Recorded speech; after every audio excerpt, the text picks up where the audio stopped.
Ai, porque a sua igreja recebe dízimo. Dízimo no Antigo Testamento para o sacerdote. Ai, porque dízimo não era dinheiro.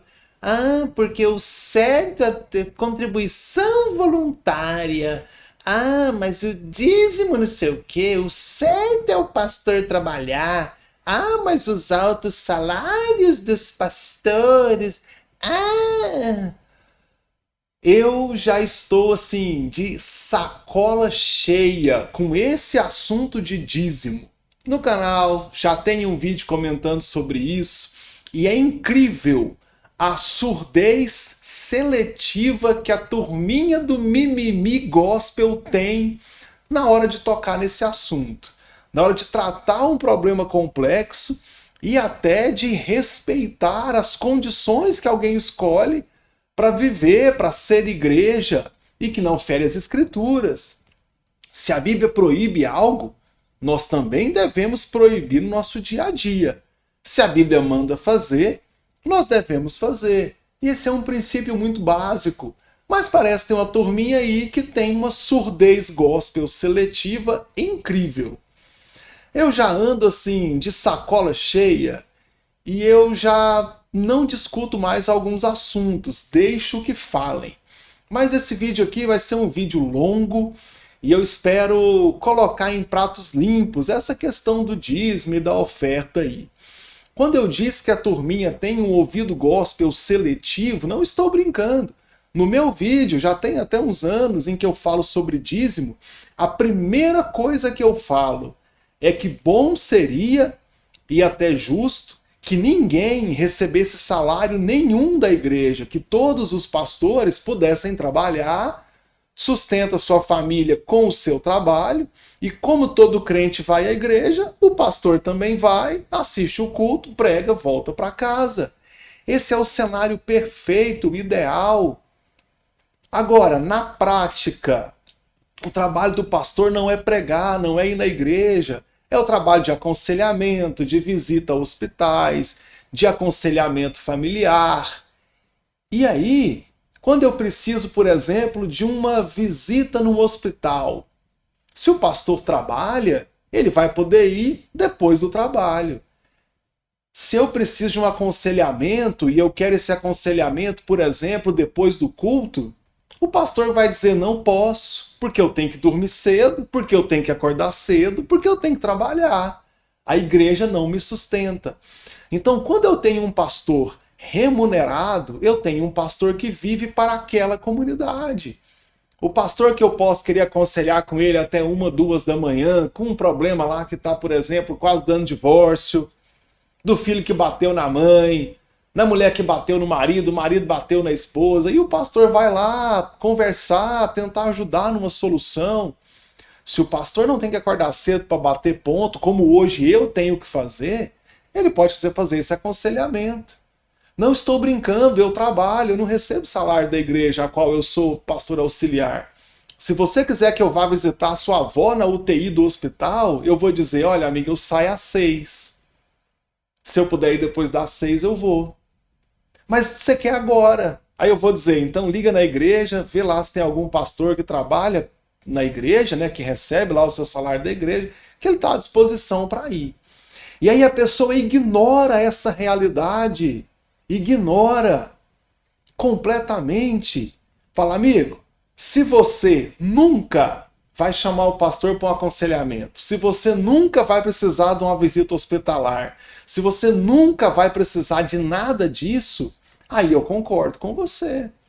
Agora, se você acha que não precisa, não critica quem precisa. E aí parece que a pessoa não escuta esse argumento, fica totalmente alheio a ele. Totalmente. Aí vem o imbecil e fala: ah, no Antigo Testamento dízimo não era dinheiro. Ah, não brinca. Meu amigo, se você não fala, eu juro que Moisés lá dizimava no débito automático, no Pix. Ah, você tá brincando, né, amigão? Você tá brincando. Também tocava trombeta, chofar e tamborim. Lá no Antigo Testamento. Você toca o que hoje? Harpa, lira, gaita, flauta. ou é violão, guitarra, teclado. Então, assim, o mundo muda, as condições mudam. Aí, o que eu falo? Se o pastor remunerado não está servindo a congregação, ele tem que ser desligado do trabalho.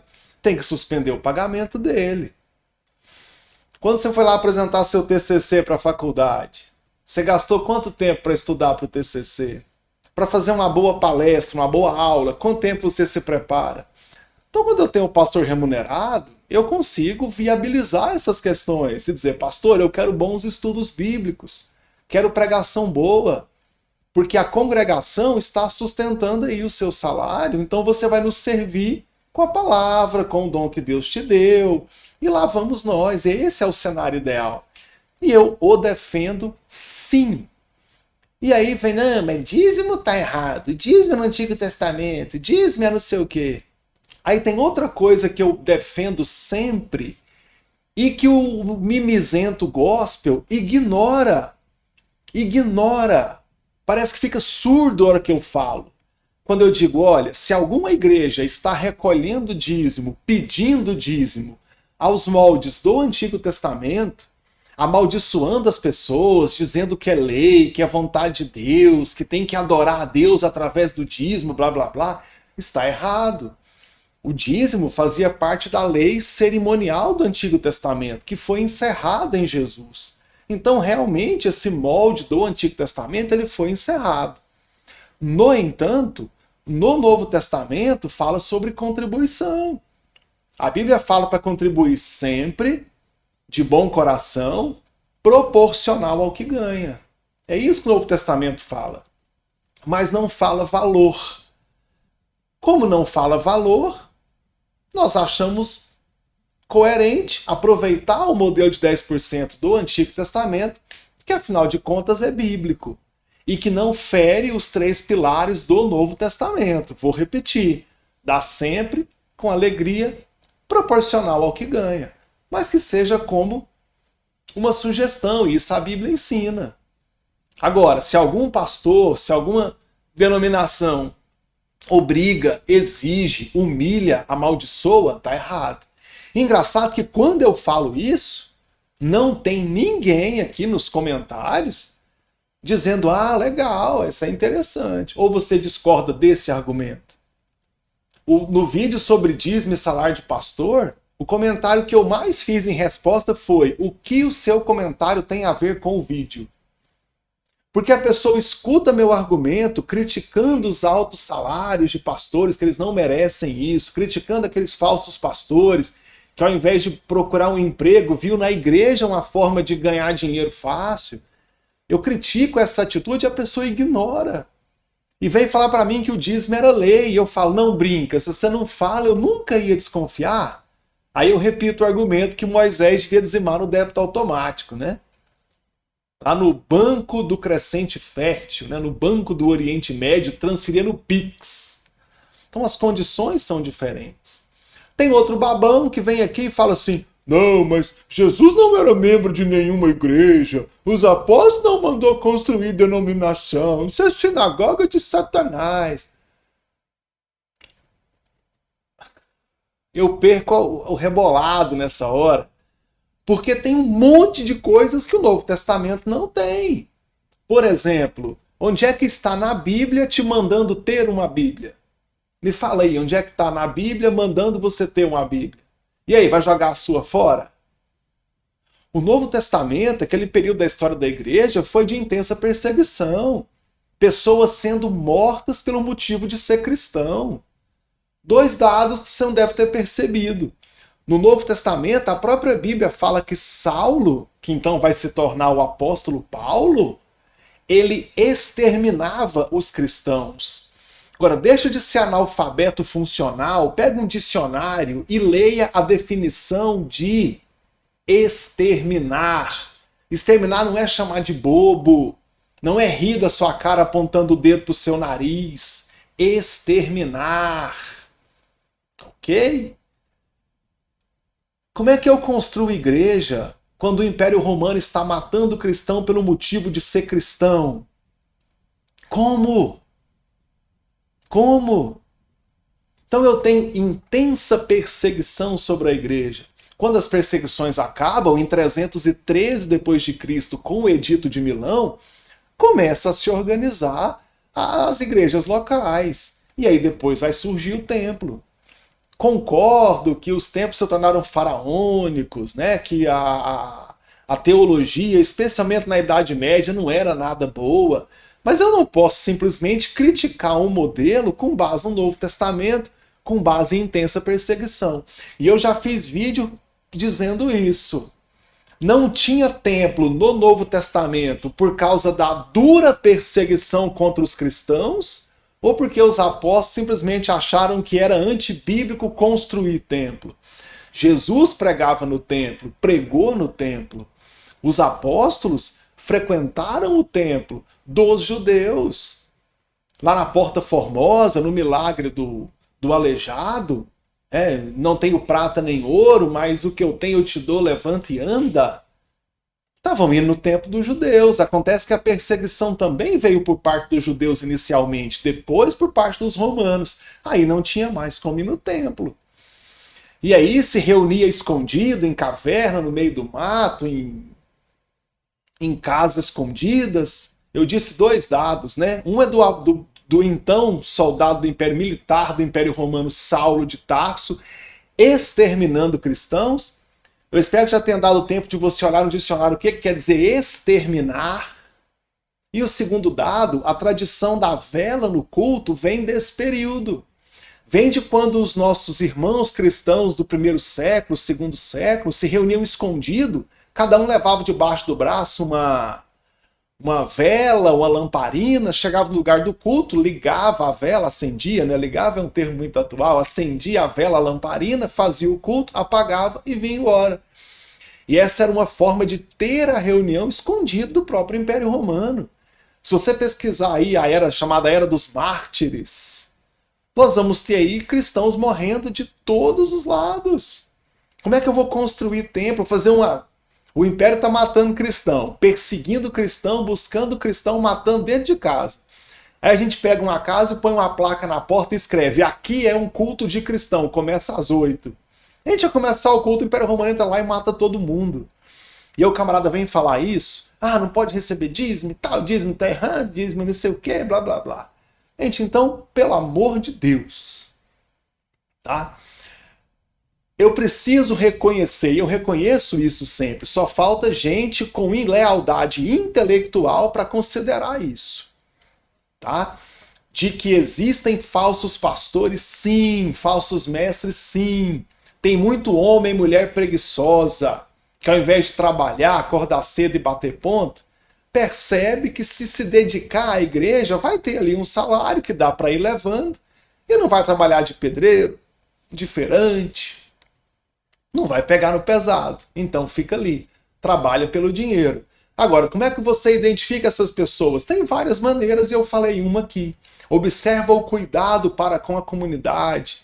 O pastor que estuda a Bíblia, aquela mulher de Deus que estuda a Bíblia, que visita os hospitais, que atende os irmãos da igreja, que aconselha. Eu conheço pastores que nunca estão na igreja, sempre põe outro para pregar, nunca aconselha e está lá recebendo salário. Esse aí precisa urgentemente ter o seu salário bloqueado, porque ele não merece. Outra questão.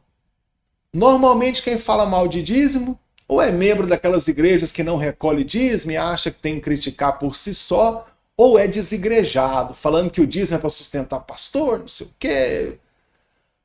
É o seguinte, quando você se converteu, foi um desigrejado que pregou para você?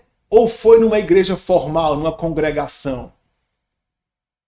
Então não vomita no prato que comeu, porque você se converteu lá. E do mesmo jeito que você não prega para ninguém, e ninguém nunca converteu com a sua pregação, que aliás é inexistente, a igreja organizada, o tal templo, o sistema que você fala, é o que ainda é missionário, é o que ainda converte pessoas, é o que ainda é bom para as pessoas. Ok? Eu quero ter um lugar para frequentar, uma congregação onde eu possa adorar a Deus com os meus irmãos, posso me reunir em nome de Jesus. E esse lugar tem que ser sustentado para as pessoas que frequentam. Então eu sim entrego o meu dízimo, sim eu trago a minha oferta, e se você achou ruim, é problema seu. E as pessoas que estão contribuindo ali têm o mesmo propósito de sustentar aberta aquelas portas. Achou ruim? Vá cuidar da sua própria vida. Eu não estou me metendo na sua vida e você está aqui preocupado com a minha. Agora, abre esse seu ouvido mimizento gospel, porque eu vou falar agora. Eu concordo que tem falsos pastores que mentem, que enganam, que colocam medo nas pessoas, colocam um peso espiritual que não existe, dizendo que se não dizimar a porta vai fechar, o devorador vai pegar e não sei o quê, e tem que dar agora o dízimo é de 30%, porque é 10% do Pai, 10% do Filho, 10% do Espírito Santo, e se não dizimar o devorador vai te pegar, blá blá blá. Mantenha seu ouvido mimizento gospel aberto para esses casos aí. Eu concordo que não deve ser entregue R$1, 1 centavo nessa igreja, porque ele não prega o verdadeiro evangelho de Cristo. A contribuição deve ser para sustentar ali a congregação aberta, com os gastos mínimos. Água, luz, material de limpeza, equipamento de som, manutenção geral do templo, uma goteira que começa lá, e banheiros, essas coisas que precisam. E aquele trabalho social que toda igreja precisa ter. Distribuição de cestas básicas, remédios, essas coisas. Aliás, é outra coisa que muita gente ignora. O camarada bate na sua porta e quer uma cesta básica. O que você faz? Ah, vai na igreja, é lá que ganha a cesta básica. E engraçado é que a igreja não pode receber dízimo e oferta. Vai tirar a cesta básica de onde? Essa é uma pergunta que eu faço há anos para desigrejado e não tem um corajoso. Tudo bem, eu vou fechar a igreja. Me passa aí o número do seu cartão de crédito para eu debitar na sua conta as cestas básicas que eu dou. Tem gente com cara de pau falando que eu não dou cesta básica. Na igreja que eu frequento, tem consultório psicológico que atende gratuitamente, tem dentista, distribuição de cestas básicas, trabalho com jovens drogados, ou ex-drogados, né, que estão em recuperação. A gente ajuda mães carentes com um kit ali para o bebê, que tem fralda, essas coisas para o recém-nascido. Esse dinheiro sai de onde, amigão? Sai da gente pedindo para os irmãos da igreja, através do dízimo e da oferta. Nós sustentamos missionários no meu estado, fora do país também. E aí? Posso colocar o Sindébito automático na sua conta bancária? É simples. Vamos pensar numa questão mais prática? Nem todo mundo que entra na igreja é uma pessoa de bem. Eu tenho que considerar isso. E eu não quero que entre na minha casa uma pessoa de índole duvidosa, que eu não sei quem ela é. Mas na igreja local, na congregação, deixa a pessoa entrar. Ué. Lá não é sua casa. Ou você acha que todo diretor responsável por casos de recuperação conta para os ex-drogados na recuperação onde é que ele mora? Onde é que ele esconde a chave quando sai e deixa lá para a esposa entrar? Não conta. E aí outra coisa que me irrita. Igreja somos nós. Igreja não é o templo. Ah... Quer dizer que no seu idioma, que é diferente do meu, uma palavra só pode ter um significado. Não existe a manga da camisa e a manga fruta. Não. Não existe. Não existe a rosa cor e a rosa planta. Também não existe. O nosso idioma é o idioma locativo. Muitas vezes uma palavra muda de significado conforme a posição na frase, conforme o artigo que o precede. O rádio é o equipamento de rádio. A rádio é a emissora de rádio. E aí? E aí, amigão? Então existe a igreja instituição, denominação, chame como você preferir, e a igreja corpo de Cristo. Outro mané vem e fala, não, mas a igreja não salva, quem salva é Jesus. Não brinca. Se você não fala, eu nunca ia desconfiar. Eu pensei que a Assembleia de Deus, a Luterana, a Batista, a Menonita, a Igreja de Deus, a Igreja de Cristo, ela tinha morrido na cruz por mim? Quem está dizendo que denominação salva aqui é você, bolachão.